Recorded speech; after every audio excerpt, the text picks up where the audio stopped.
Morning, good afternoon, good evening to our honorable excellencies, distinguished guests, colleagues, participants joining us from Africa and beyond.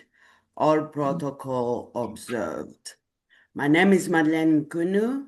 I am the president of Leading Women of Africa, a Pan-African institution advancing women's leadership, entrepreneurship, and African regional integration. I am also the convener of Beyond Boundaries, the platform that we are using today, which is a platform really dedicated to amplify African voices, especially women, in global affairs, geopolitics, governance, and development. It is my honor to welcome you today to this session, a very interesting session or topic indeed. March is an International Women's Month, a time when the world reflects on women's rights, participation, and leadership. Yet today, we are confronting a very difficult reality. Despite being more than half of the Africa's population and often the backbones of economies, women remains underrepresented in the leadership positions. Since the independence, if we can look back, since the independence wave in 1960s, Africa had fewer than 15 women serving as president or head of state across the 54 nations. In more than 6 decades, now we're counting, the statehood and hundreds of leadership transitions, women occupied the highest executive office represent only 3% in most cases. So I think the question that we'll ask today, is it a question of capacity or is it a question of structure? As far as we know, Africa has seen remarkable women leaders, from Ellen Johnson Sirleaf of Liberia to the leadership transition now we have in Namibia, in Tanzania, strong parliamentarian representation in Rwanda and many other countries such as Ethiopia. Yet in 54 countries, the number of women president remain very, very low. So today, in this session, we will ask the questions, why are there still so few female presidents in Africa? Are the barrier or cultural barriers or institutional barriers or political barriers or systemic barriers? We're going to analyze that today. Or what the responsibility of the AU in changing this reality. As we know, there are policies that are actually, they are put in place to advance the leadership of women. So today's conversation, we will look at the structures, the systems, and the possible solutions. So we are privileged to be joined by distinguished leaders and experts from across the continent. Her Excellency Fatumata Jallow Tabajang, former Vice President of Gambia, bringing high-level executive leadership experience and insight on governance and women's political access. We will also have Dr. Ambassador Esther Waringa, President of Public Service Governance and Presidential Candidate in Kenya for 2027. She's offering perspective on electoral pathways, political systems, and leadership ambition. We will also hear from Dr. Joseph Mugachia, a co-convener of Concerned Citizens Movement in Kenya, also a presidential hopeful, contributing on governance reform and institutional accountability. We will also hear from Ms. Lulu White, founder and CEO of Elections Management and Consulting Agency of Africa. She's bringing 17 years of experience in elections, democracy, conflict resolutions, and governance. So we would like to welcome you all. Her Excellency Fatumata Jalal, from your experience, why are there still so few female presidents in Africa? Thank you so much, Sister Madeleine, for inviting me to this very important topic. I would say a theme that is really at the center of the hearts of many women, and of course, our associates, our partners, our husbands, our brothers, and so forth. The world has experienced a lot of setback, and more so in our continent, where half of, as you rightly say, half of the human capital, the human assets that is driver to economic growth and development is left behind. From my own experience, I believe it is a structural, both structural and systemic. Structural and political systems have really been the setbacks for women's representation in governance. Structural, I would say, sociocultural. We all come from different structures, different sociocultural, and it's important that we definitely look at the issue of deepening our studies and also our focus on seeing how best we can tackle those in terms of educating the girl child and providing her with mentoring and orientation in terms of being herself, giving her the self-confidence, and eventually giving her the courage that she needs to really pursue her career. Then you have the feminization of poverty. Women are predominantly poor, and if they are supposed to fund the education of their children, the preference of boys becomes the priority. So the girl child becomes the extension of the mother, just cleaning, washing, and so forth, household chores. Then you come to the issue of the politics. The political will is still missing or lacking in the sense that once the governments ratify instruments like the CEDAW, they ratify the conventions like the UN Convention of 1979. Then at the African Charter, you have Beijing coming all the journey.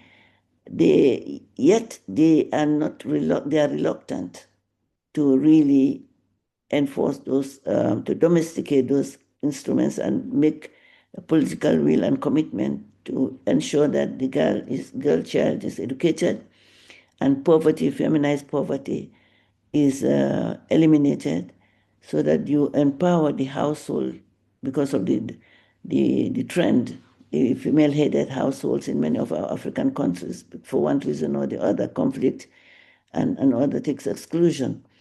So for me, my experience, I was a girl child. I would say I was married very young, at the age of 16. And then I was married for 5 years. First, initial 5 years, I was just 24/7 housewife. I was taken good care of, but I thought I was better than just sitting at home and taking care of the family and the household. So at some point, I pursued my education privately, and then went to university. I was supposed to be a doctor, but I had wanted to be a doctor, but finally I became a diplomat and development practitioner, simply through my parents. My mother Especially my mother really encouraged me to say that the sky is the limit. If you want to go back, nothing is ever too late. So I got the support with 4 children already, young. She took care of my children, and I went back to university. I went to university. So came back I worked with the UN for 23 years, came back in and out of government. From Sadauda, the first founding father of our country, I was advisor to him on women and children. Then I worked with the UN for 23 years, UNDP for 23 years. Then we had the change in government, coup d'etat in 1994. I was appointed by a national call, was one of the civilian ministers, persons to help the junta to return the country to democracy. I went there, I tried. I didn't regret joining the junta because I did my best. There were sanctions on the country in every sector by the EU, African, or the international community, including the Bretton Woods constitutions. I was able to try to influence them to lift the sanctions because I knew that on the cause of women and children, the impact it had. Then we had, for 22 years, we had a dictator. And then I had to leave my job to come back. And I fought to get to the table to help my country. I didn't wait anybody to call on me. So this is also where women need to be really encouraged to assert themselves and see the greater good. I joined the coalition in forming a coalition in 2016 with 7 political parties, 3 civil society organizations. I was the chairperson of the National Coalition 2016. If you Google, you find it. Finally, we came to the table, and I just pushed and pushed and pushed. It wasn't easy. Not easy because I'm a woman, not because it wasn't easy because I didn't have the respect. So the issue of also having that self-esteem and respect for yourself is very important. So I was considered, or am considered, as the mother of our country, mother of the nation. When I speak, people listen to me. That's also very important. And this also helps us to know that we also not only waiting for government to empower us, but we need to be empowered, and particularly be empowered by the support of our parents. So when I came, the first thing I was rushing because I knew that I wouldn't survive. When I came for 1 year, for the first year, I observed that I was not going to survive as vice president because we were we were just about 5 ministers, cabinet ministers. You were dealing with people who are patriarchal, who, when you raise issues about gender or women and so forth, they turn their faces as if you're talking about something that is not relevant. But I made sure that I kept my voice. It was a single voice, and I made sure also that the female ministers, we had a caucus. And not only that, I tried to influence other members of cabinet, male members of cabinet, to really be on our side. So with that push, we were able to have a ministry, a Minister of Gender, Minister of Gender and Women's Affairs.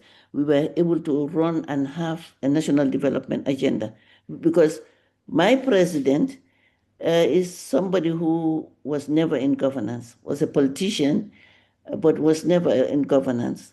He was a real estate person. So I took that advantage with the experience I have to help really guide him. We have a national development plan. And the national development plan I made sure that we had a woman perspective, a gender perspective, and children, which is education, which is economic empowerment, political empowerment. And I also champion the cause of women in terms of really having the resources that they need. As you rightly said, they are the backbone of any economy, backbone of development. So we had the resources. So the next stage was to ensure that we had the domestication. We already domesticated the UN Convention and also the SDGs and the African Agenda 2063. So the next stage, my plan, in concert with women leaders and other men who were supportive, was to bring this to introduce the quota system. Women said 30%, the government said 30%. I said, why not 50%? Because it's better. Women are now getting more educated in our country. You have the diaspora, you have the country. So we should have 50%. So at that level, I was severed from government because I was vocal and because I I have my own self-esteem and I've worked so hard in life.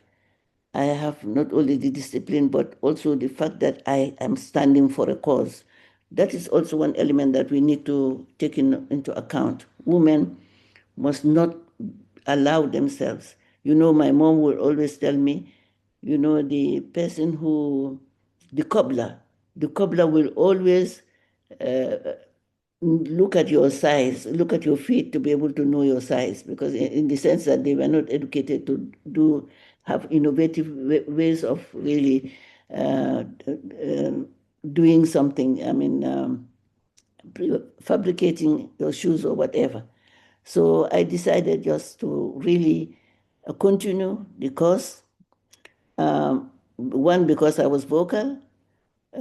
Two, because of the rush for money to fill their pockets, rather than continuing to stand for the cause of the people and to really implement the campaign promises that we made. So I was removed, but I made sure that I kept up till today. I'm relevant in my country. When there is, because I'm standing for a cause. I'm not standing for myself. I'm standing for a cause. So I have an open door policy with the president. Right now, he's closing the door because I've already declared my candidature for the presidency come December 2026. But yet, wherever there is a national event, I will go and they will hear my voice. So, and I'm also trying in as much as possible, I'm influencing different institutions like education. Now they have a gender perspective, very strong gender perspective, which is not only in the policy, but the minister is really, really gender sensitive. So he's bringing more and more opportunities in terms of educational sponsorship for young girls and so forth. So it's not an easy thing. And from the continental point of view, I think your initiative is commendable because we cannot fight, we can fight in the country, but we also need that strength at the continental level, where today, as we are doing, we are interacting, we are sharing experiences, we are learning from each other, that we can have a caucus, you know, to really influence the African Union. While when I represented the country at the summits, they would always hear my voice speaking for the cause of women and young children, because we also have to bring our daughters behind us. So if the structural issue is not addressed at the continent and the country level, national level, it is difficult for the African Union to address whatever. So we have to try as women to really influence the structures, the lifting of the structures at the local level, so that we can now move to the African Union. The African Union 2063 has so many opportunities. You have the African Continental Trade Agreement that has billions of dollars and that can benefit women to move forward, women in the workplace, in the labor market and so forth, women to bid for contracts and so forth.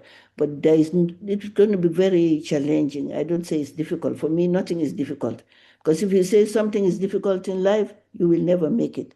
Just take it as a challenge and try to see how you transform it into opportunities for the cause you are standing for. So the African Union also, I mean, they are the level of the Gambia. Today, women, because I'm vying for the presidency, this is not for me, but for the young people who are coming. Even if I have one vote, it's a victory for me, because I would have opened the door for people behind me, for women to know you don't need to sit, you have to do something.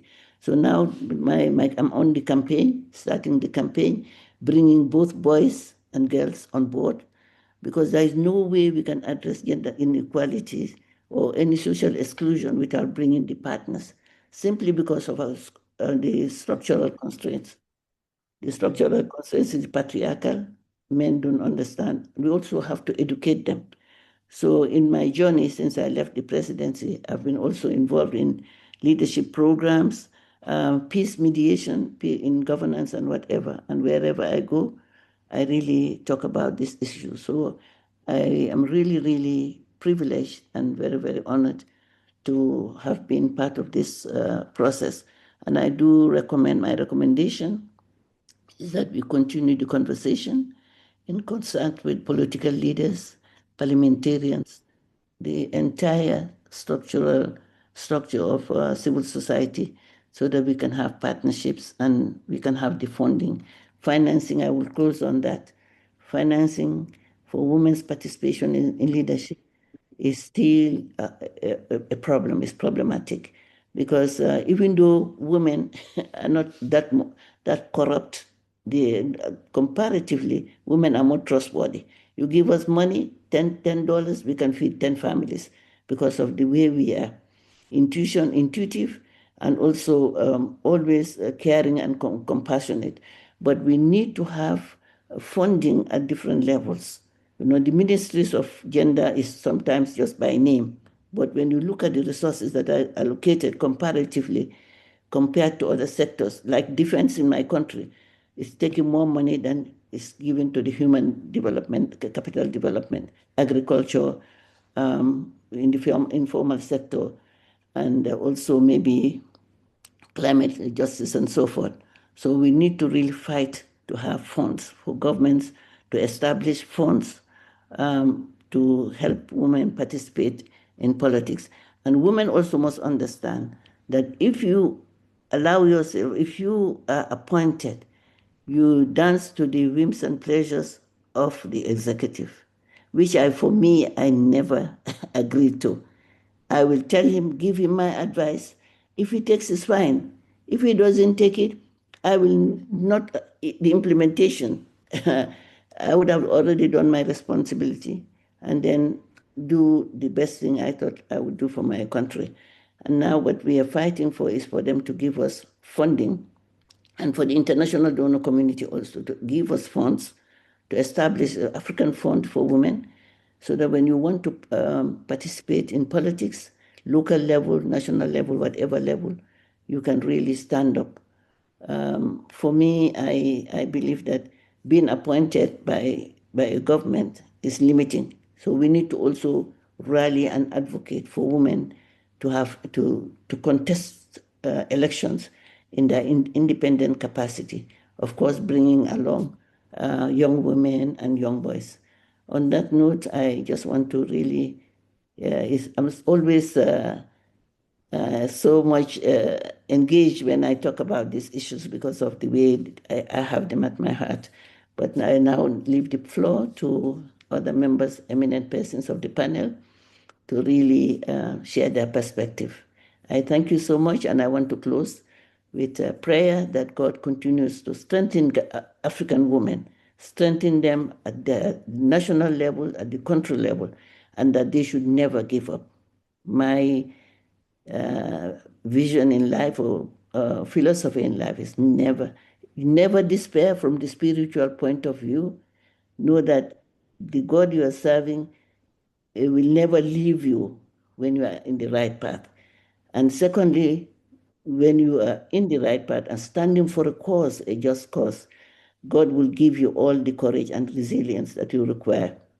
So I pray to him. I return our panel. I trust our panel, this panel, and all the panels of African women and society into the hands of God, so that he will continue to guide us in the right path, and so that we will never give up. We will always stand for the cause. Thank you just for bringing these issues of structural and cultural, but your story, your journey, really just sharing your journey with us, it's so inspirational. And I think we have a lot to learn from there.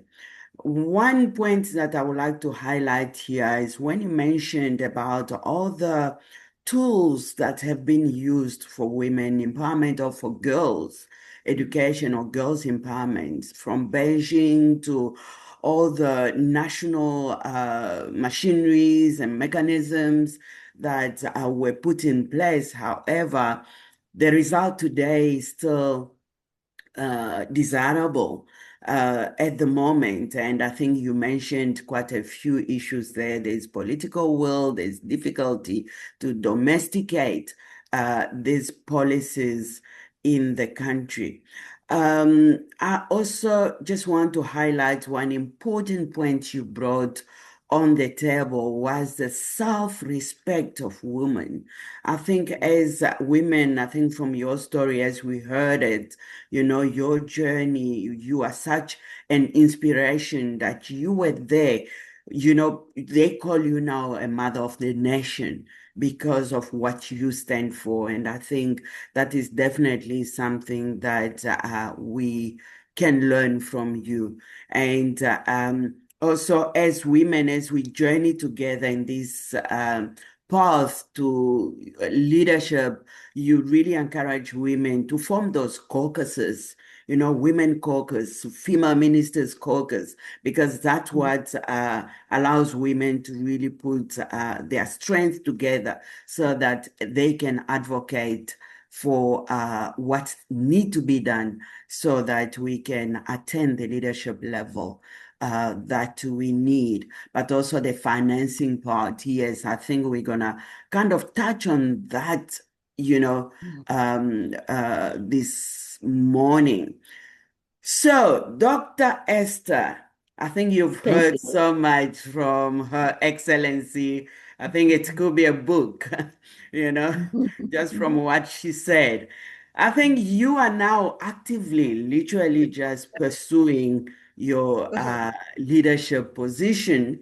You Yes. want to be there. And if I'm not mistaken, you've actually launched your campaign. And I think it's quite important. I think after hearing everything that Her Excellency says, my question to you would be, what is that pathway to presidency looks like for you? Your own journey, Dr. Esther. Yeah, beautiful. Excellencies, distinguished former Deputy of Head of State and Government of Gambia, Her Excellency Fatumata. I salute you. You're quite inspiring, and you have inspired some of us who are now coming strongly into the country's leadership space. Greetings from Nairobi, Kenya. My name is Ambassador Esther Waringa, the President of Public Service, Governance, and a presidential candidate in the Republic of Kenya. Ladies and gentlemen, Africa stands today not as a continent of potential alone, but as a continent of eminent global influence. And Africa is positioned to shape the 21st century leadership. So when we are talking about this very important topic, how do we accelerate the inclusion of women into leadership in Africa? We are very much aligned to the 21st century's governance provision. Yet our superpower will not be minerals, markets, trade is good, we are doing well, but inclusive leadership. Where are women in Africa? Why only 6? Why only 6 women? Why only the president of Liberia, former Ellen Johnson, Joyce Banda, Catherine Anzar of the Central African Republic, Amina Hakim of Mauritius, Samia Suluhu, currently the president of Tanzania, and Madam Nandi Naitwa, president of Namibia. Where are the rest of the population of women in Africa? But here we are, and I salute the statement that has been done by Her Excellency Fatuma, saying that women must stand for a cause. And here we are standing for that cause. Allow me to say that the question you have asked me is structured in a way that in Africa, question of why Africa has relatively few women president. It's not lack of capable women leaders, but deeply connected to structural, constitutional, religious, social pillars of the societies. That is why we are here, so that we can break this, we can internalize this, and we can take action towards now moving to the next level, remove the structural barriers, remove the cultural, the political, the constitutional barriers, institutional barriers now, and move to the next level of, bringing women into leadership. As of today, as I said earlier, Africa has had just a handful. So some of the structural barriers that we must address is one, like the traditional patriarchal structures. When men dominate spaces in Africa, what are we saying? When male dominate, liberation movements in Africa, where are the women? When our military in Kenya, in Africa, is dominated by men, where are our women? These are some of the hard questions that we must ask. And I believe that the Women Caucus that we are going to form from now, Madam Medrin and Her Excellency Fatuma, are going to address some of these questions. And I also believe not only in talking, but also in delivering. Ladies and gentlemen, allow me to address you on also political party management. Where are our women when we talk about political party management in terms of, the nomination processes? Like for general elections, Kenya in 2022, the fact that my running mate was late 2 days to submit some of her papers, that disqualified me to run. And I told the chair then of our electoral commission in Kenya, allow me then to run alone, and when I'm president, I can appoint a deputy president. That's how much passionate I was. It's about standing for a cause. When you stand for a cause, you see no barriers. When you stand for a cause, you see no challenges. When you stand for a cause, you see no, including the financial incapacity. When you stand for a cause, you throw your weight behind everything to ensure that we succeed. And that is why I confirm to you that indeed I will be the first woman president in the Republic of Kenya. I know my brother is here, Dr. Joseph. I salute you, Dr. Joseph, and I know we are colleagues and very good friends in this. Yeah, ladies and gentlemen, therefore we must address the issue of a political party nomination. How do we have, can we be able to, ensure that the political parties have structured their nominations in a way that our women are considered, in a special way. In Kenya, I'm running as an independent candidate. So political parties is a big deal in the Republic of Kenya. And actually it has taken center stage more the individual candidate. So I said to myself, Madam President Esther Waringa, what do you want in Kenya? I want to unite the country. I want a peaceful nation. I'm driving the cause of good governance realization in Kenya. The cost of social justice. Our judicial systems must move to the next level. So is it about being a leader of political party? I said no. So what did I do? I decided I'm running as an independent candidate. Reduce on political party politics. And I am telling you, I am taking over, ladies and gentlemen. The other item that I would want to discuss while answering your question is that electoral violence is a big political risk for women. Women, we are nurtured in a way that peace is usually at the center of all our interventions. And actually, peace is at the center of my presidential campaign right now in Nairobi. So wherever I go, even 2 days before I get to that region, my advanced team goes ahead and preaches a message of peace. Our t-shirts are peace, love, and unity. You see, our political campaign adults all have at the bottom peace, love, and unity. So on matters political violence, and especially electoral violence of women, it is something that must be addressed by the structures, by the laws, registration, and every instrument of leadership must address this issue. The other thing is cyber harassment. We are so much on social media, but you will not go a day without a little bit of cyber harassment as a woman. But look, you cannot make it. We have strong men ahead of you. You know what I've done? I know I salute our men in the country. I salute the 5 heads of states and government who has been there before me in the Republic of Kenya. But I tell myself this, that men allow women, please allow women kindly come and exploit their hidden potential, their God-given potential into leadership. We respect our men, and it is equally good to have a man vice president, which I'm looking forward to that. And of course, behind every successful woman, there are men behind us. So we can only synergize. Or do we say behind every successful man, there is a woman? This time is behind every successful woman, there is a man. Yes, let them allow us to read them. Yeah, very well. Now, ladies and gentlemen, the other item that I would want to address is media. Sometimes media focus on appearance of a policy.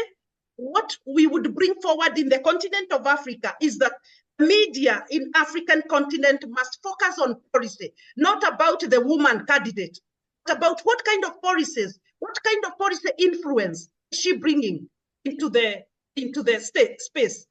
And then about most of the times, second item is that people talk about women cannot run for political seats because of their family roles. We are able to take care of our families. We are able to take care of our children and equally take care of the country. So questions of, are they able to get out of the kitchen and be presidents? Yes. So women, let us rise beyond the kitchen. The kitchen is a beautiful place. I love the kitchen. But let's get to the next level of influencing our continental leadership. You know, when a woman is in leadership, like when my dear sister, Fatumata, takes over leadership in Gambia, we are looking forward to see a mother figure. You know, a mother who will ensure that we have no street children again in Gambia and in the Republic of Kenya. A mother who will ensure that we have no child out of school. A mother who will ensure that we have no street families again in our continent of Africa. Come on, we have so much street families across the entire continent of Africa. A mother who will ensure economic stability. Believe me, when a mother has 10 shillings, just a little bit, $1 or maybe $100, you can do so much because, you know, we are very accountable and equally, we are very responsible. Yeah, so I want to believe that Gambia and Kenya taking over leadership next, we shall bring that level of accountability. Finally, a woman, in terms of economic stability, we are regarded as women who may not be able to finance, you know, like presidential campaign because of economic inequality, which directly affects political competitiveness. And therefore, women in many African countries often have fewer large businesses. Even in the Republic of Kenya, most of the biggest businesses are owned by men. To women, that is not a limitation. That is not something to consider as a limit. Look here, we agreed that we are here for a cause. We can be able to move to the next level. However, our systems must allow for economic stability. As I finish, I'll talk about what African Union must do, even in terms of opening up spaces for financing. My sister has just spoken about that. Where is the role and position of African Union influence in her campaign, in my campaign, in other women of Africa presidential campaign? This is the question. So we have less control sometimes over land and capital. We earn lower income sometimes on average than men. Public financing systems do not sometimes favor women. But should we stop? No. As much as this reduces the ability of some women self-reliance on financial presidential campaign financing, it shouldn't be, you know, a limitation take up. Finally, and very important, is our cultural and social barriers. In the continent of Africa, which my sister has also alluded to, marriages in some countries is a big question on the progress of women, the women influence in the continental space. and equal access to education. And that's why I'm saying, we salute our men, but let me tell you, ladies and gentlemen, when a woman, any woman is in a position of leadership, believe me, there'll be no child loitering in the streets. Every child will be in the classroom. For example, the many million children of the Republic of Kenya are my children. Therefore, no child will be out of school when I am president and head of state. Every child must access to education. Actually, one of my progressive policies in my manifesto, education free for all children, from nursery school all the way to university. After university, they can now become independent citizens and are able to feed for themselves. We must transform Africa. Ladies and gentlemen, what must the African Union do? What are the responsibilities of the African Union? The African Union has both normative and political responsibility to accelerate the gender-based, leadership, and especially at the presidential level. Number one, policy framework responsibility. The AU has adopted, of course, such progressive frameworks like the Maputo Protocol and Agenda 2063. But the enforcement of these protocols, implementation remains very weak. We have not heard of tangible results, Madam Madrin and my other colleagues. These are some of the interventions that we must undertake. These protocols are very important. The Maputo and the Agenda 2063, they are very progressive protocols on how we can be able to enhance the capacity of women to meet presidential standards in the African continent. So we need implementation strategies in place. Number two, strengthening political party reforms in Africa. So the AU must develop continental standards for gender parities, encourage member states to adopt public campaign financing protocols for women, and must support cross-border women leadership networks. And ultimately, electoral protection mechanisms, which I earlier talked about, we must have some established protocol on how we establish stronger monitoring and gender-based election violence, sanction to political intimidation against women. We have seen that women candidates being, threatened, and provide protection framework for women during election from the AU. From the AU, we can't wait to see protection of women, during elections, delegation from the AU in each and every country where we have a women candidate. And finally, leadership development and capacity enhancement for women. The AU must now put mechanisms, and even individual nations. But of course, the AU is the body, is the umbrella that hosts the individual nations. We must, going forward, number one, through the AU, create a Pan-African Women Presidential Leadership Forum. Number two, mentor the future of female heads of states. Like, for example, we who are already candidates must be going through this kind of mentorship from the African Union platform. Number three, support women in governance, financing, and diplomacy. And finally, the big questions that we must ask ourselves. What is shaping this initiative going forward? Madam Marilyn, where are we headed from this very, very important and progressive conversation? So in my closing, ladies and gentlemen, let this summit mark a turning point to individual countries, and African Union accelerates action to realize more women presidents in Africa.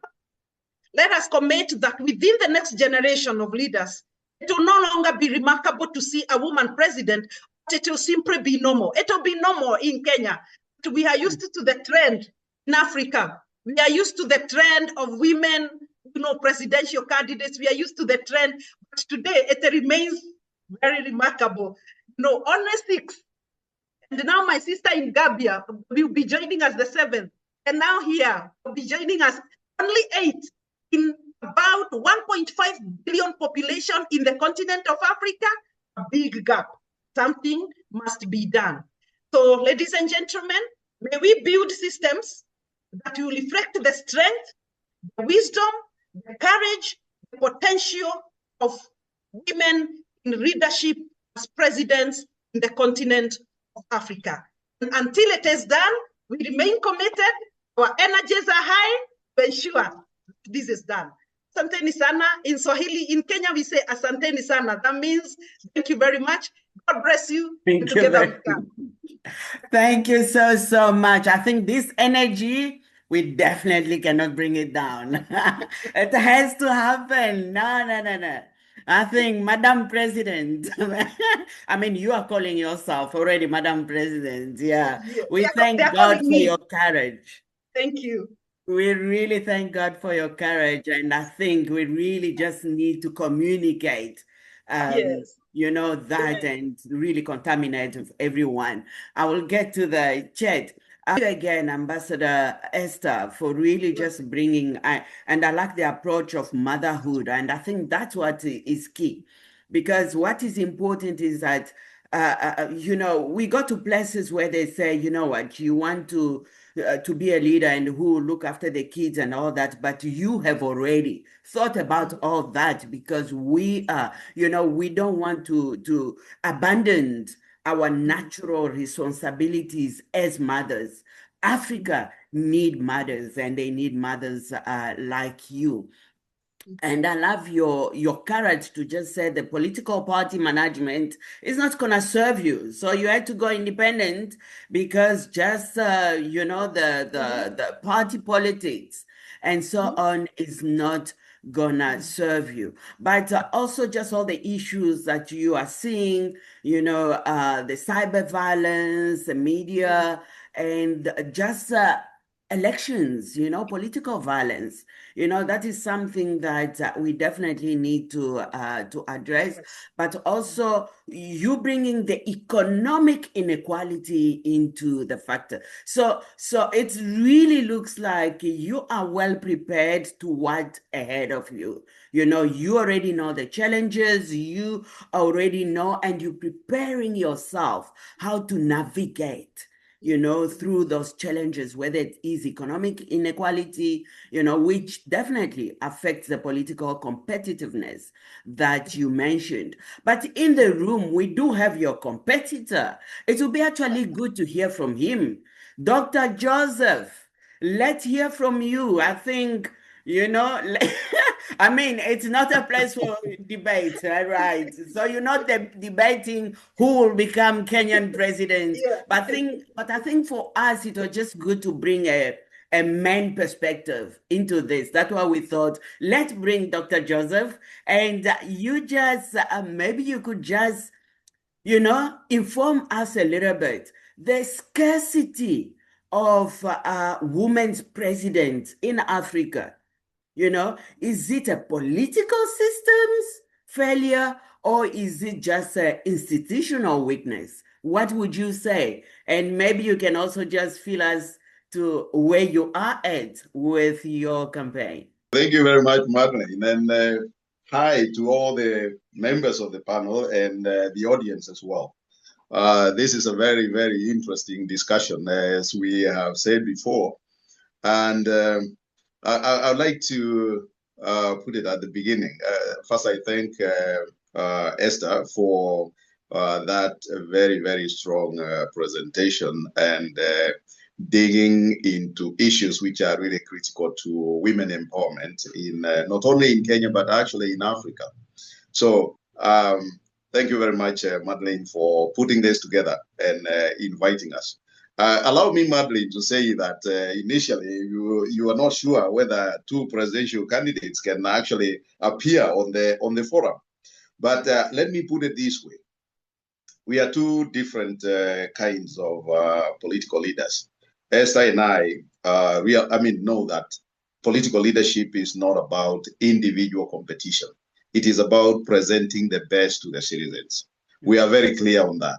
And for that reason, we are able to sit on the same forum. We are able to discuss issues.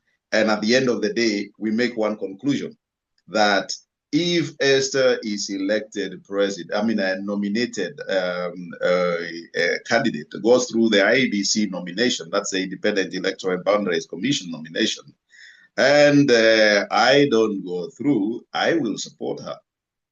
And the other thing is, if she's showing much more popularity than I do, I will support her. because there is no point of wasting funds when you know that what you are looking for is good leadership and governance. And she has also committed the same to me. And we also have another two candidates who have also committed to the same agreement, that the four of us can actually lead this nation and also facilitate Africa to deal with the issues that have always, which have always been brought down our economy and brought down our leadership and governance. And these are mainly the issues like what we are discussing, gender balance, by making sure that we have this imbalance of gender through our systems, then what it does is kick out almost 50% of the population from socioeconomic development. And that, unknown to men, we are carrying a burden which is 100%. If we empowered women, we would be doing 50% or even less. It can't be that exactly, but that is what would be happening. And I take everybody here back to the home situation. That's the household level. When the father is the only one who is the breadwinner of the family, they actually tend to die very early because they are carrying the whole burden of the household. Yet the women, that is the mother or the wife, has also capacity, God-given capacity, to take care of the family. And therefore, it is always important, and we always agree that it is important we empower women to be productive members of our socio-economic development. As long as we don't do that, our Africa will remain behind. And there is nothing we can do about it, because we'll be carrying more than 50% of the population. And here I tell the ladies, we are not advocating the shirking or the dropping of responsibility. We are talking about being equal partners in our lives. We will be happier, we will be more productive, we will be more progressive.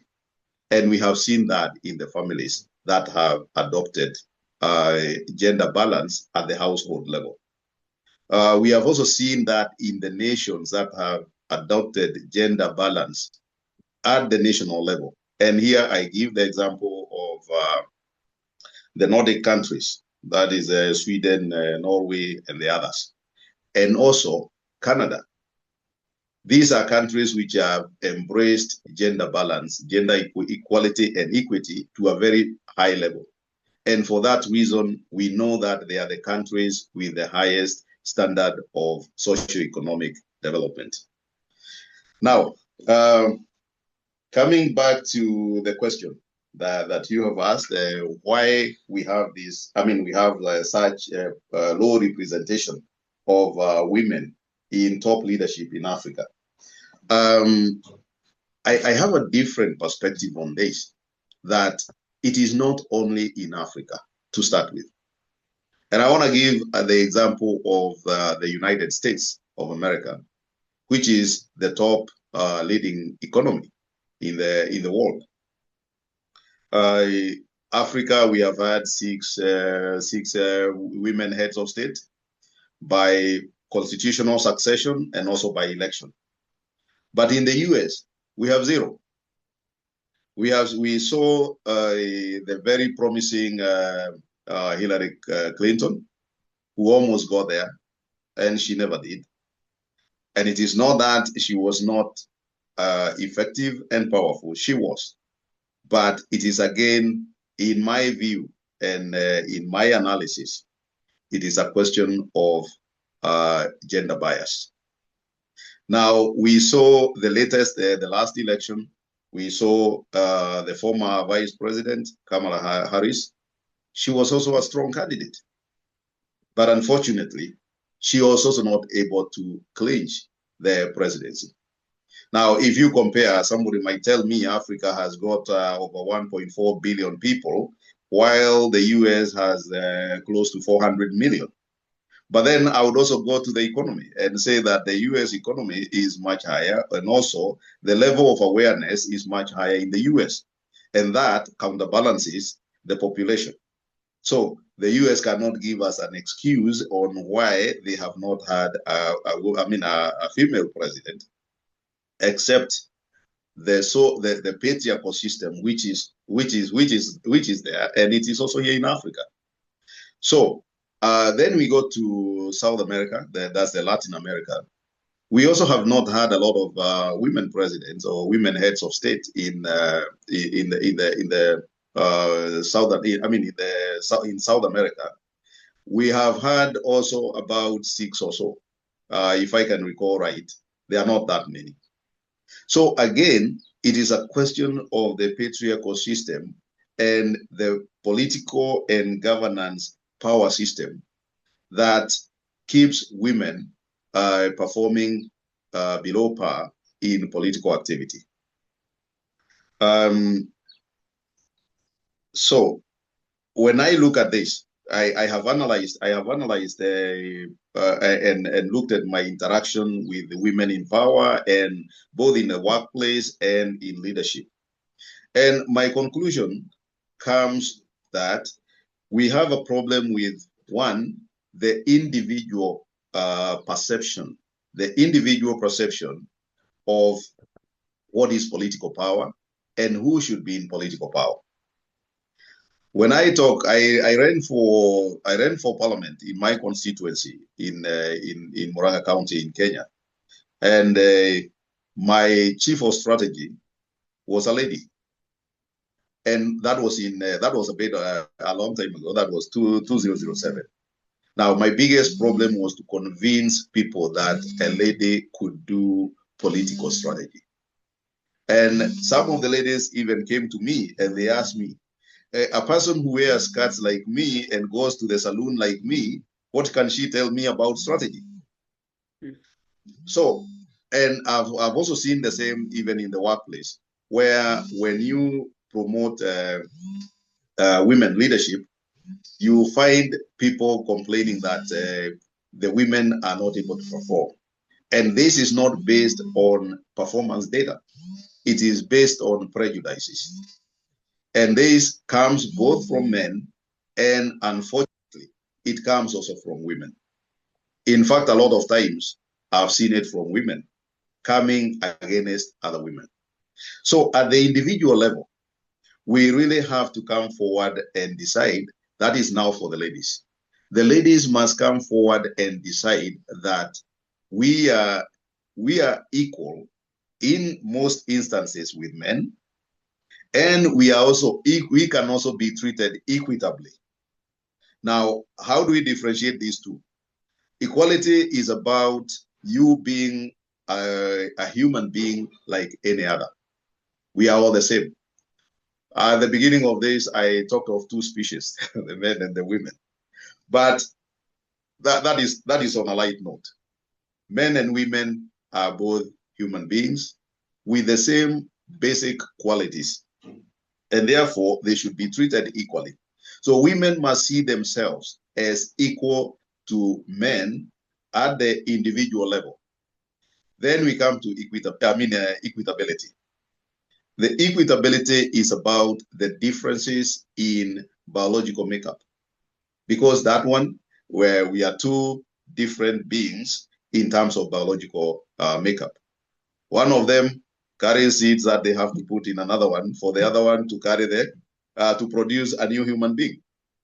Now, that comes with that basic difference comes in with with the biological disadvantages that we as governors, we as the leaders, we must be able to acknowledge those differences and work in a way that they do not disadvantage our women or women. Now, here we are talking of something like tasking. When you task people, you have to consider. We know that generally men are stronger than women. That is natural. So if we go to the basic and we say we are carrying 10 kilograms, you cannot say everybody carries 10 kilograms. Then the ladies must be exempted from a certain weight. But that does not mean that she who has the capacity to carry the 10 kilograms will be prevented because she's a lady. She should be allowed to perform to the best of her ability. So there we come to the equitability.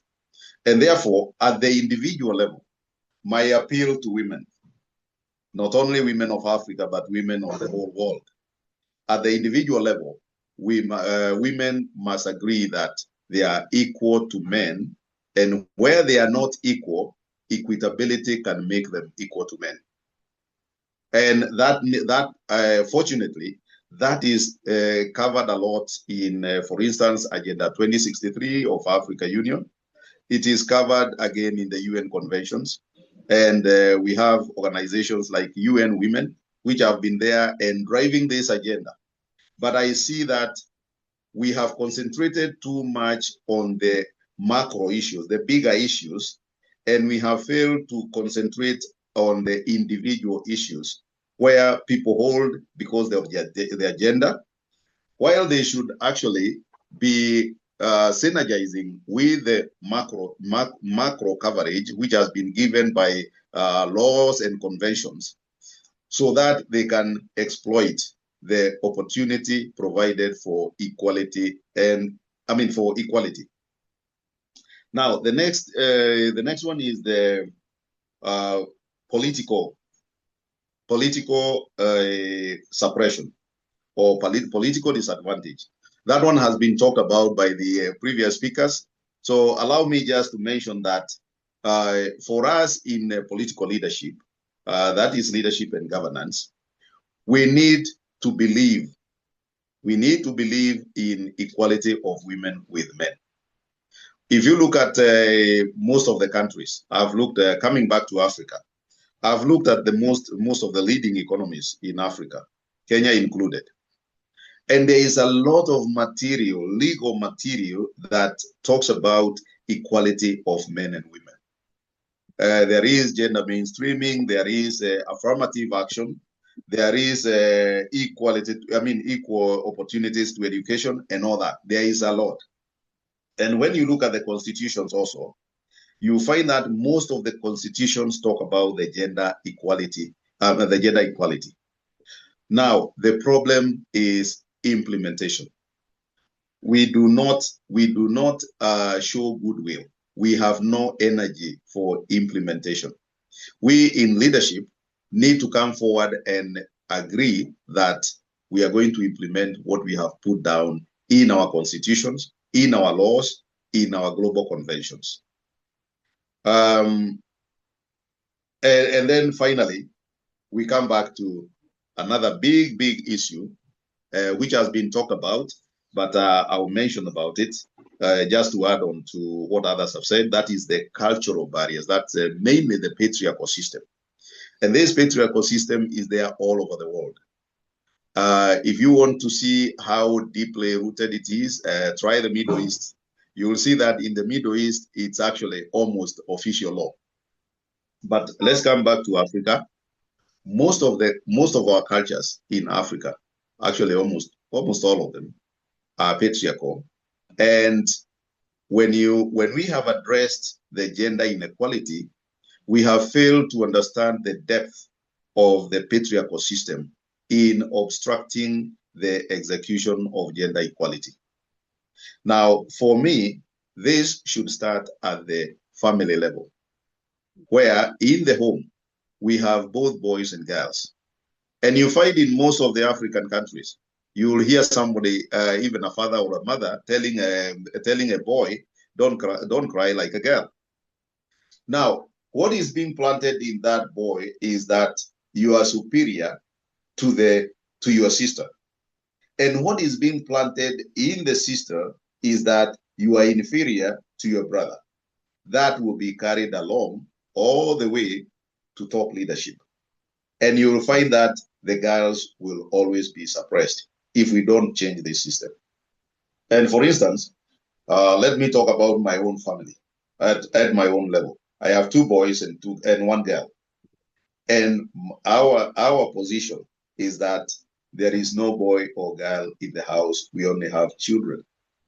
However, there is the difference in gender that we must also appreciate.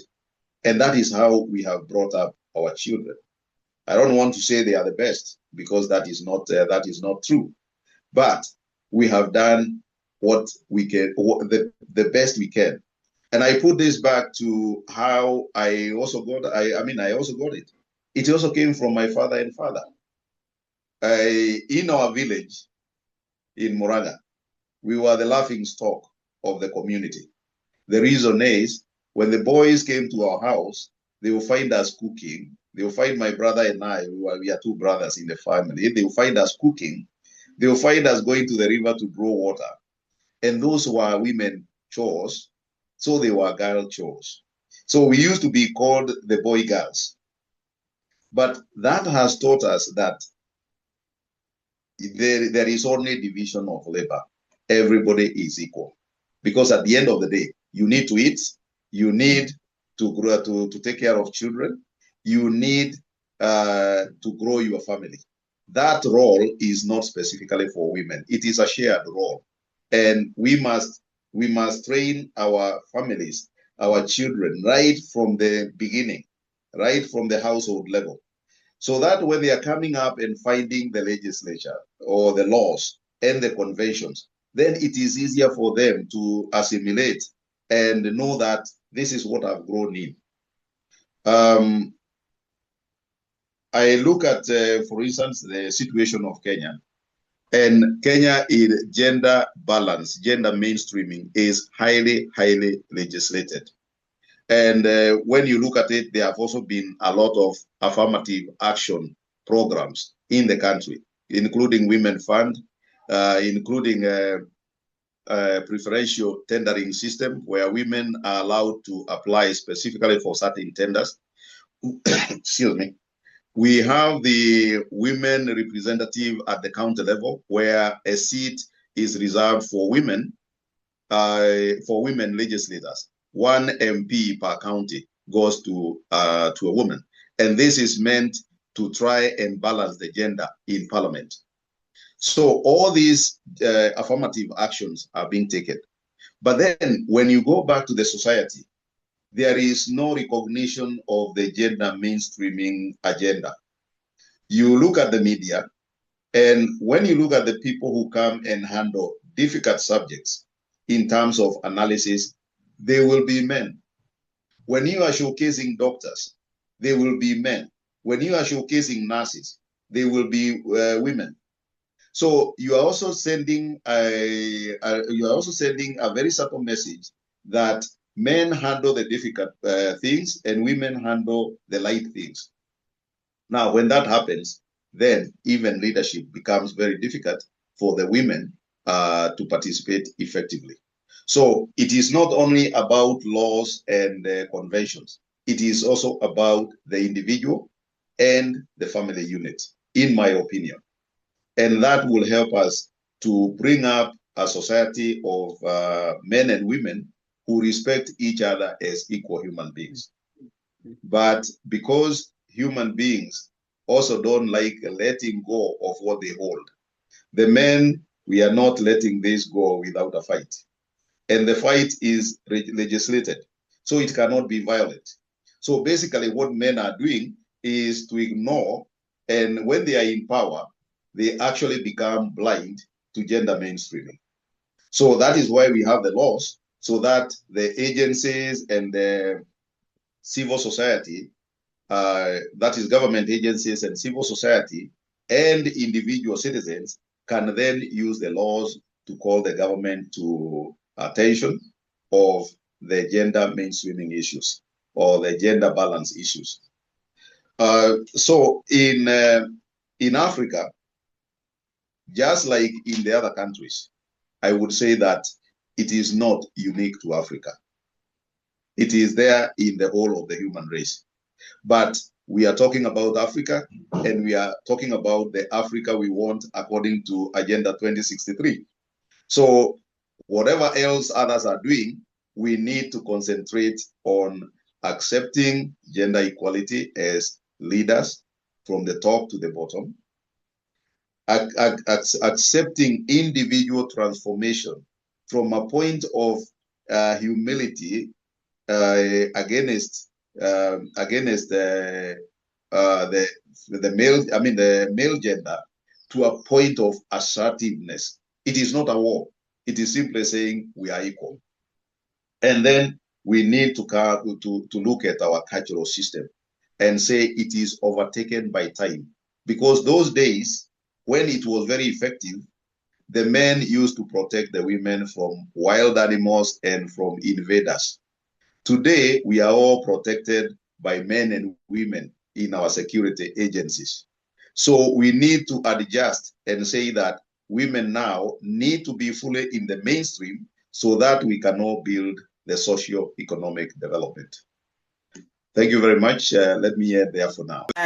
For those contributions, I think I like actually your approach, how you really acknowledge that this earth or this world, there are two species indeed, you know, men and women, and we all need to work together to make this world a better place, the Africa that we want. And I think once I heard from the late President Kaunda, who always advocated and say men and women need to look at themselves as equal partners for Africa to move forward. And it's just so interesting to see that a man is adopting, you know, that thought or that agenda, you know, the agenda of equality, really, just for you to bring the gender balance approach into your leadership style, I think is definitely very, very encouraging. However, we know as well the elections is always where, you know, we find so many challenges. And I think you mentioned actually a few points regarding, you know, women supporting women, you know, and sometimes we tend to doubt ourselves. So during the time of elections, that's actually where the verdict will need to come out. So and I think talking about elections, that's what maybe let's bring Miss Lulu White here. You know, you have a long experience in elections and democratic systems, you know. So I think my question to you would be, to what extent the electoral systems themselves disadvantage women's candidate? I appreciate the opportunity to be able to have this discussion with esteemed colleagues and the esteemed panel members that I'm sitting with. I think I'm one of the people that really confirmed participation late.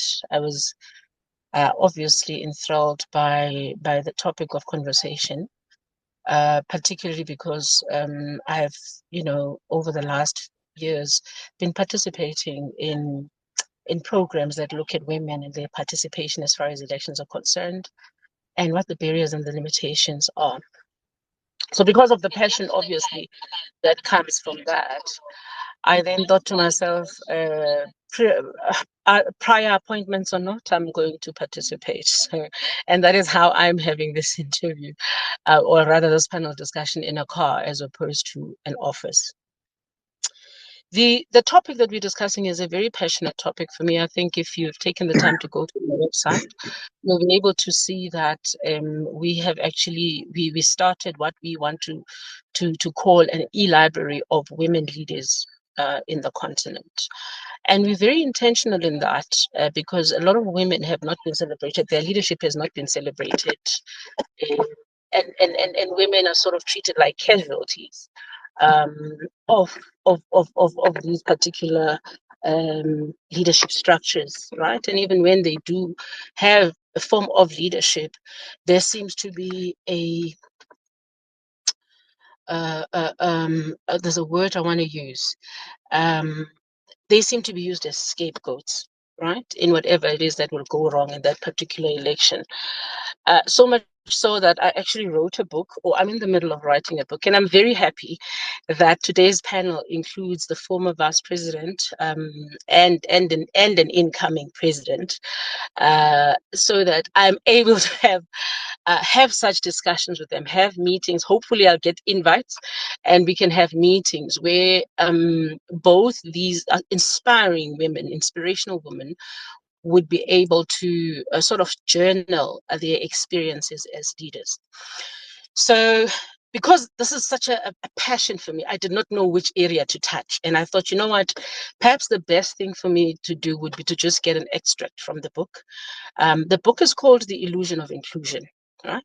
And the purpose of the book was basically to discuss exactly what we are talking about, to say, when space is being created for women, is it a genuine creation of space for women, or is it just to shut women up?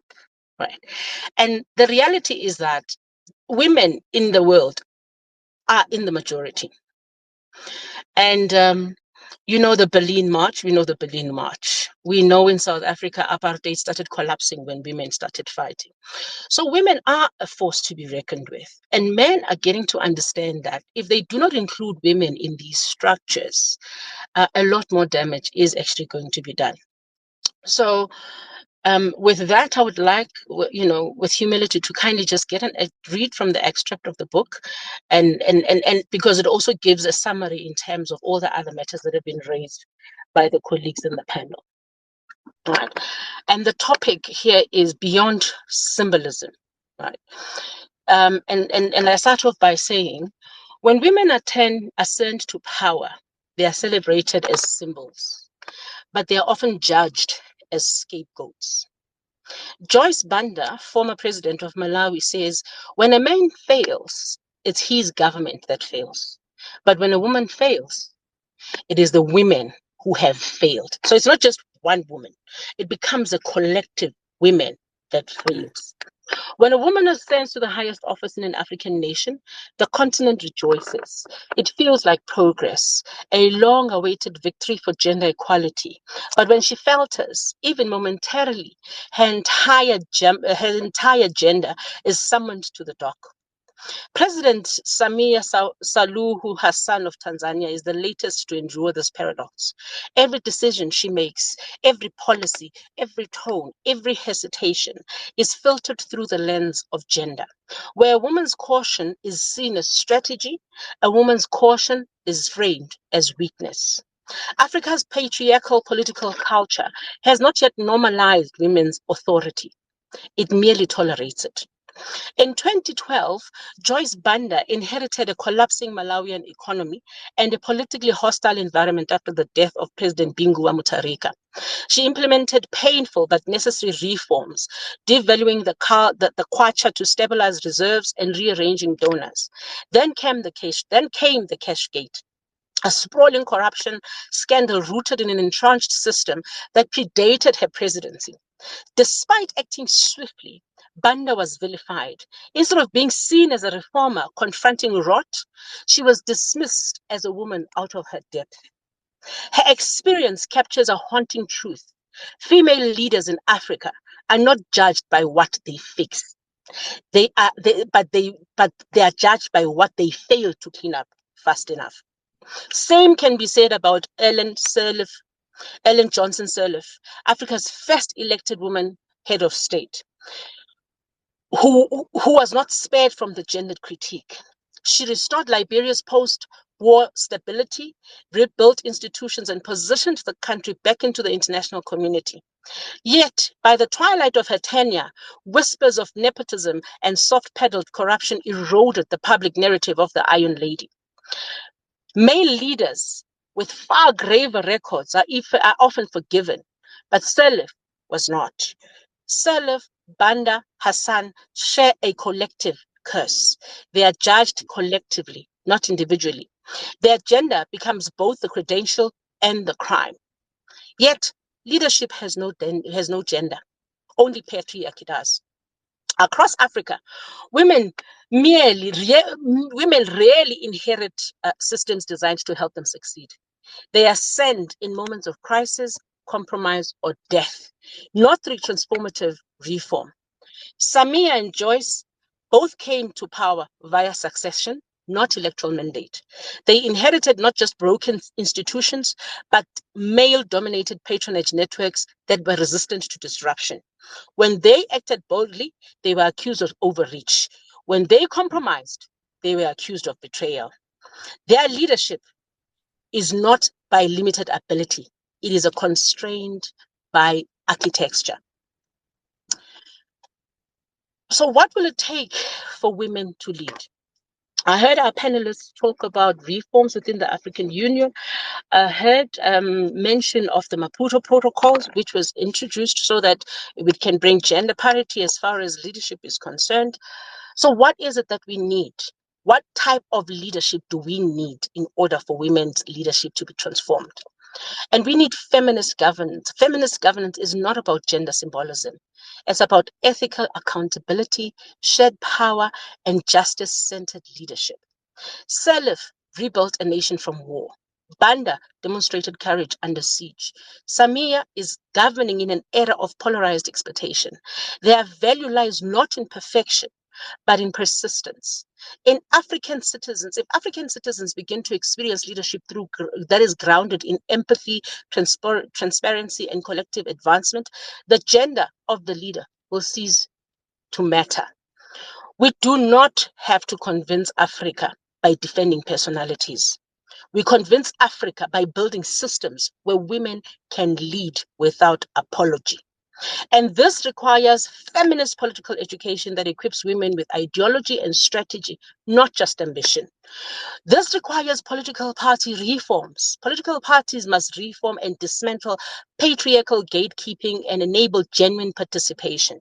When we talk about patriarchal gatekeeping, we're talking about the fact that even when women with a number of political parties, when women go into these positions, whether ministers or deputy presidents and whatever, it's because they've been co-opted. A meeting took place among other men, and they made a decision that no, we are going to include this particular women. So when we talk about dismantling the patriarchal gatekeeping, that's what we are talking about. To say allow genuine space for participation for women in order for them to be able to participate.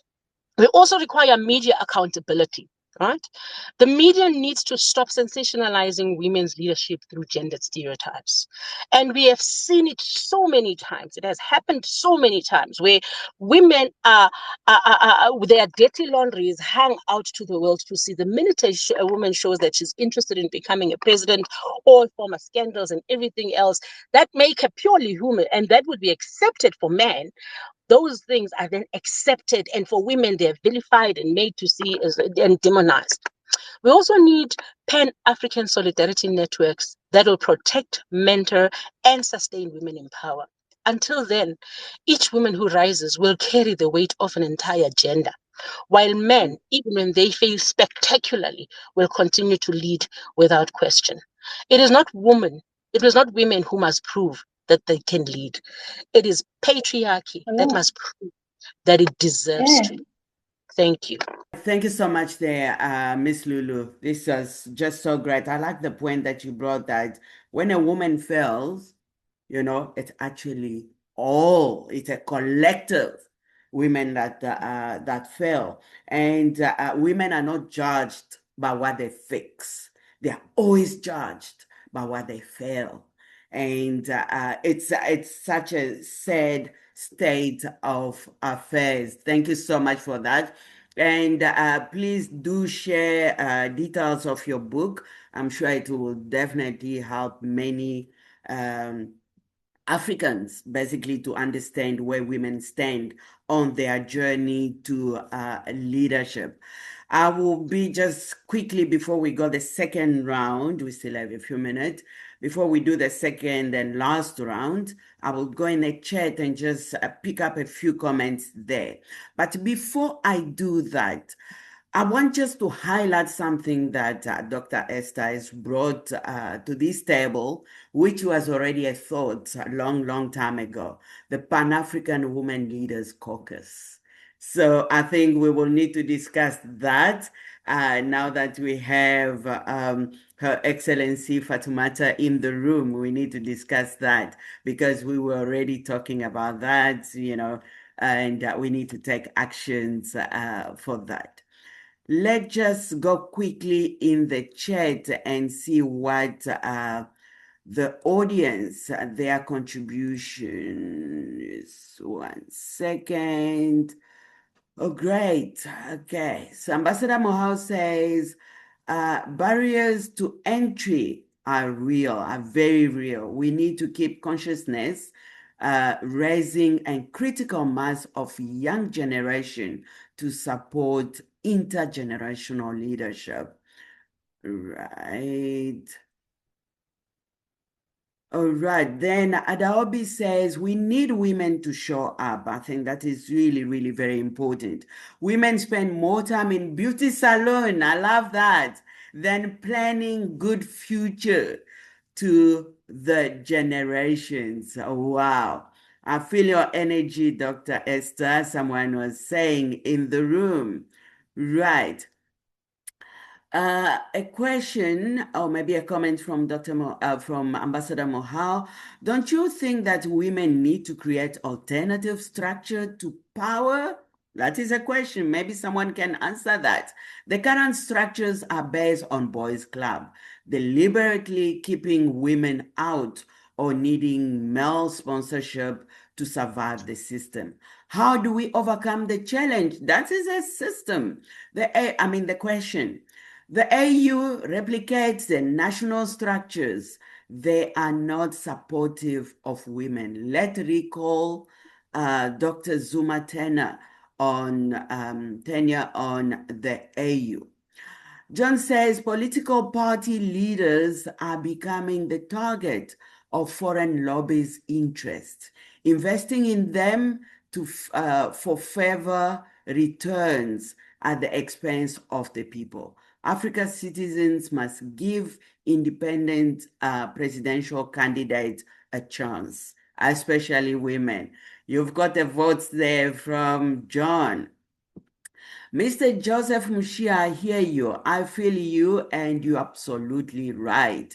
This is a deep perspective, and the insight shared really have me reevaluating my own perspective. Thank you for that inspiration.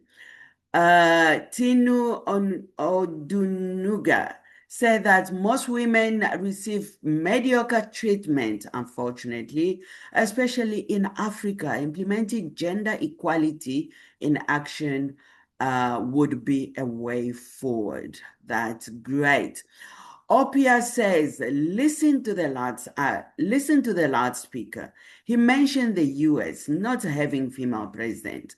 My interest is that God created women specially.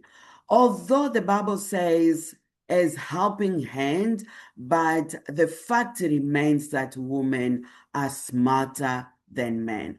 Africa does not need to take example from the US.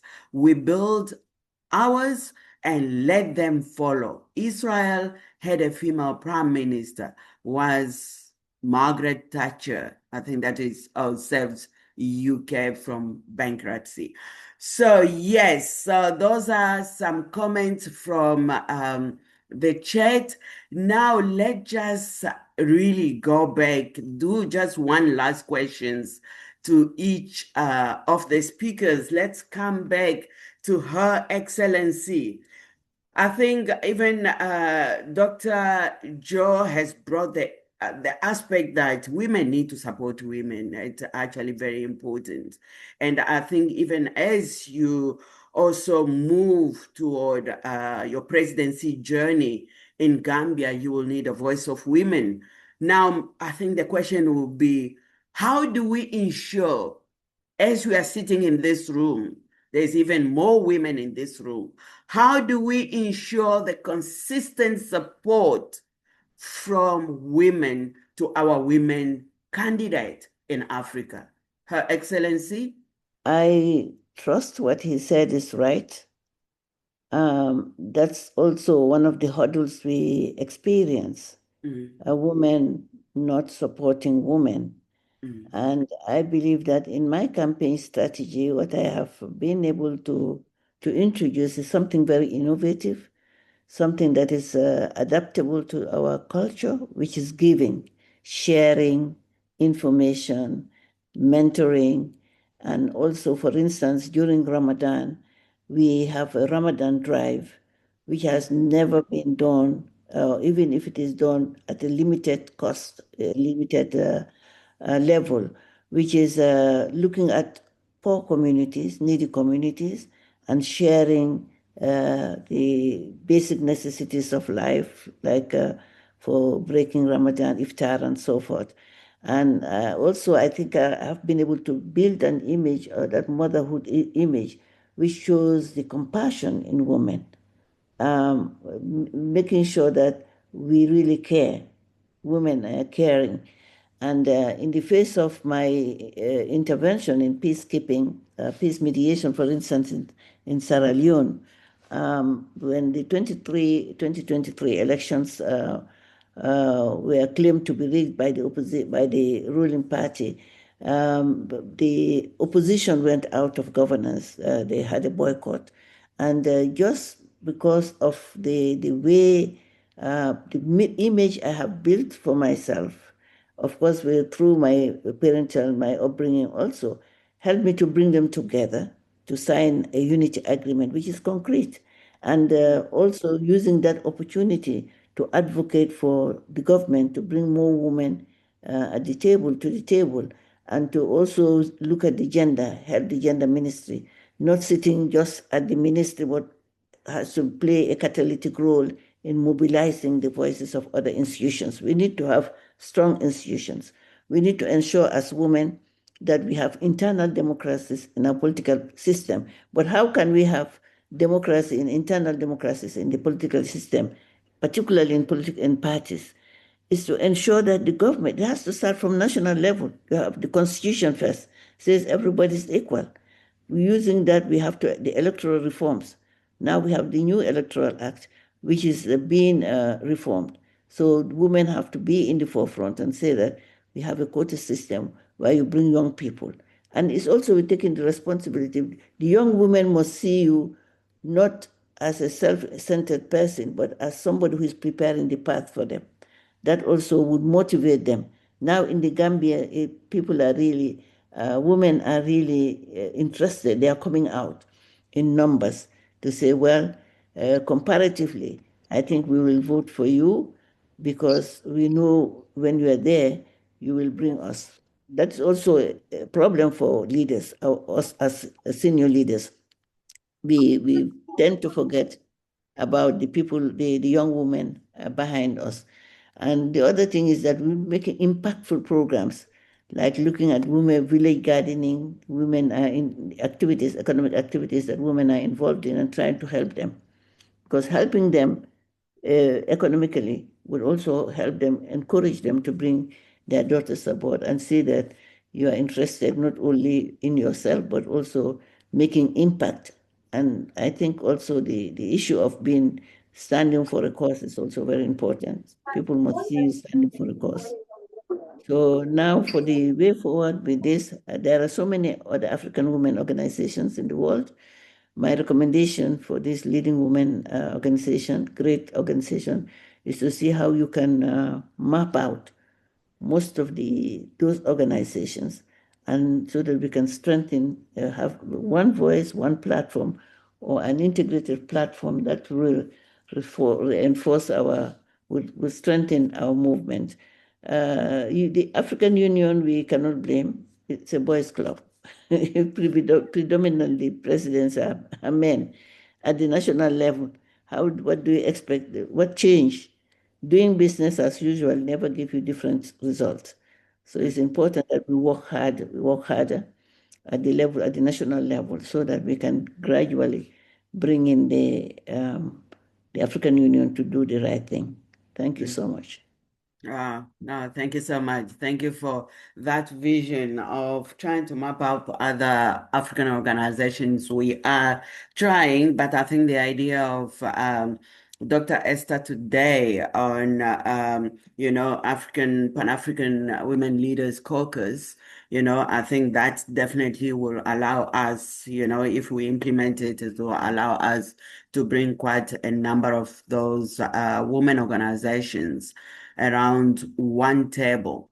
So, Dr. Esther, if anything has, if the AU, like we just heard, I think everyone was saying that Ambassador Mohel said boys club, and Her Excellency says, what can we expect from them? But we have to expect from them, because this is a Pan-African organization to the level of the EU. If EU is doing this much for their own survival, their own countries, so we should expect from the AU. So if AU is really serious on accelerating women's leadership, and we know that the Agenda 2063 is one of the tools that will be driving that, what kind of reform do you think we can expect from AU just with regard to women's leadership acceleration?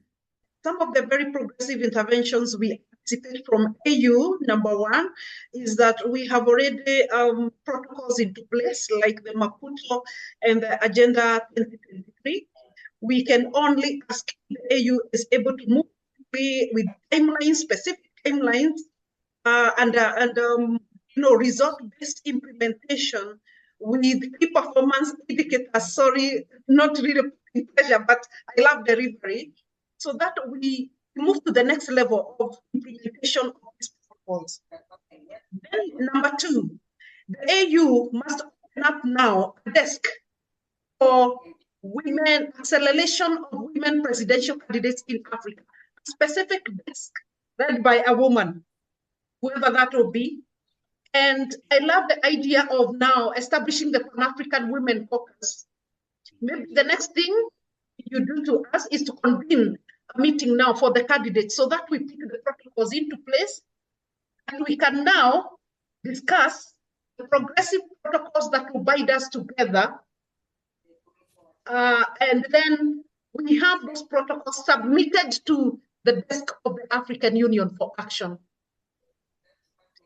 Finally, one of the most very, very progressive items that also the AU can do is also to open up a platform for women in individual countries.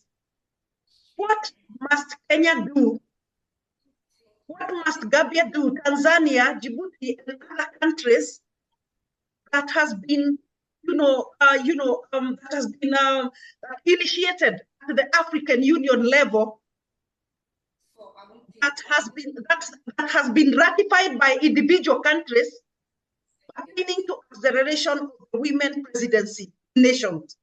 As we talk right now, Kenya has none, Tanzania has none, Uganda, Gambia has none, and we have individual nations adopting protocols that are emanating from EU that must be done at the individual countries. Like, for example, Kenya. What is there that is coming from the AU that I must ride on as a candidate? Are there some guiding principles? Are there some guiding protocols? Are there some strategic interventions that probably would propel the candidate to the next level that are emanating from AU? So bottom line, bring the candidates together.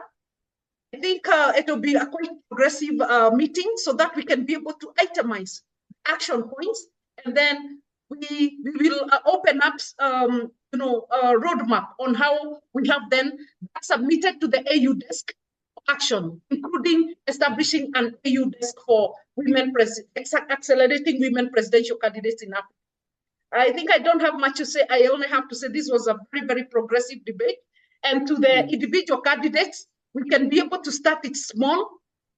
I have no problem going to Gambia to support my sister Fatumata, like from moral thinking, from moral aspect of it, materials and finance. We need to support each other.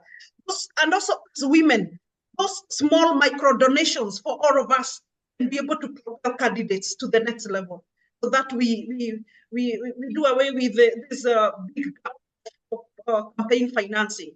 And together we can. And most importantly, women, we believe in God. Let us put God at the center of all strategic interventions. And I whisper to all women that we have a special place in the heart of God. And God is going to use us to transform the 21st century government going forward. Watch the space as we respect our men. Thank you very much, my dear Mandarin. Watch the space, indeed. I love, women has a very special place in the heart of God. I think we really need to believe that, women out there, please let's believe that, because there's definitely a bigger purpose for us as women. And so we're not excluding men. Dr. Joseph, we're not excluding you. Maybe you can just come in and just wrap up how, I mean, you were talking, I think one statement you made earlier on, which really, I was struck by that, where you say that, in the past, or maybe in our season as well, our generation, if the father is the only breadwinner, they tend to die younger. So while women have so much potential and they are capable of contributing and to make a family a better place. And I know you are really advocating the Agenda 2063, being really a powerful tool that if it is implemented successfully, it can change Africans' life, or it can allow us to attain the Africa that we want. Now, from your perspective now as a leader, as a man, and understanding now the woman's potential, the capability, or the hidden power in a woman, how do you think that you need to basically incorporate women into the journey to leadership that Africa wants? Oh, great. Yeah. Now, I think I can just sum it up quickly. I see that, Yes. Dr. Joseph has already, I think, network problems. I think it's very important in the question that you are asking. I think it's very important that we admit that we need structural change, we need cultural disruptions, and we need to be unapologetic about reimagining leadership in Africa generally. I think as women, for the longest of time, we've been asked to get permission to be in leadership. And I think that is something that we need to be very passionate about redressing. Representation without agency is not progress, it's pacification. Tokenism in politics and in boardrooms, because I know that we are talking in terms of politics, but if you have to look at the boardrooms as well, our boards throughout the stock exchanges, you'll see that women are put in positions to pacify them, right? And as they're put in positions to pacify them, they don't have real power in those boardrooms. They're not making real change. So this continued tokenism in politics continues the marginalization of women, and women need to be deliberate in ensuring that marginalization stop. And we need to also target customary law, right, and tradition, because those are some of the things that weaponize the resistance against women's leadership, right? Culture and tradition. Women must remain in the kitchen. Women must be mothers. That is weaponization against women's leadership, because it contains women in a small cup that says that their role can only be beneficial only when they're at this particular level. And we need to also take into account that these legal reforms that we are talking about from the African Union, the Maputo protocols and all that, they are hollow if there's not going to be any cultural or institutional change. They just become another place on the wall that we can, enthuse about as women. But they become hollow if the cultures that we come from and the institutions that govern us are not willing to change. And what we have seen, from Sweden, from Finland, from all these other places internationally and in the global world, is that transformation is possible. It is possible. It's just that we need sustained political will and gender-sensitive accountability structures. We have no business in asking for permission as women to be. Thank you very much. Wow, thank you so much. No, definitely. There's just so much that need to be changed so that we can really see that women occupy the space. And that's really what we need. Over 52% of the African population are women. And we really need to get that. So, yeah, please don't leave the room yet, everyone, because after this, we're going to discuss the proposed Women Caucus, Pan-African Women Leaders Caucus, so that we can really start putting some ideas together. But let me just go and get some final thoughts from the audience. One second. Ambassador Carmen says that the challenge is the implementation of women's programs in the AU. We must ensure that there is a plan of action developed with timeline and clear accountability for non-delivery. We need to move the programs of AU from being exclusive to getting it to a local level. Ambassador Esther says absolutely correct. We can be a center of influence to progressive and timely implementation of women's programs at AU. Let's go. Additionally, Ambassador Carmen continues, there is a very capable women that have skills but constantly being told they need training, even if they have extensive experience.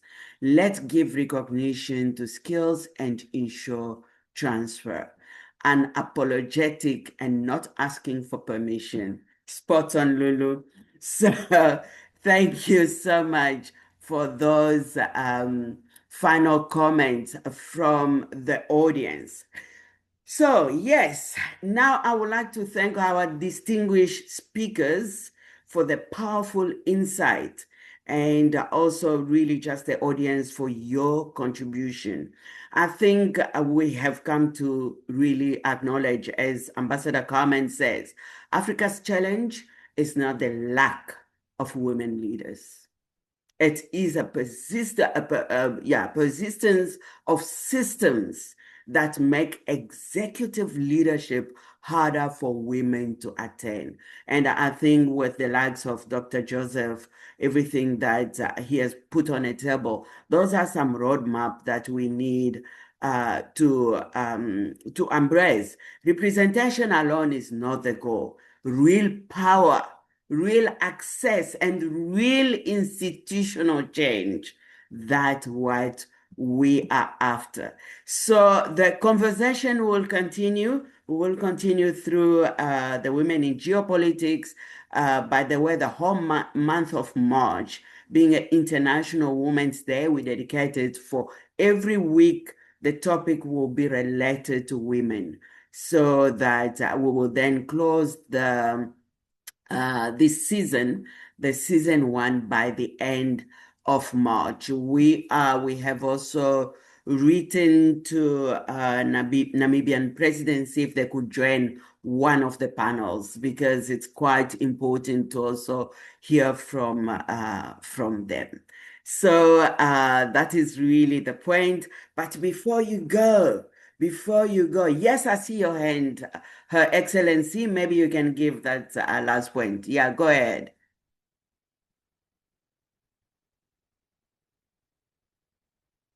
You are muted, Her Excellency. You are muted. Sorry.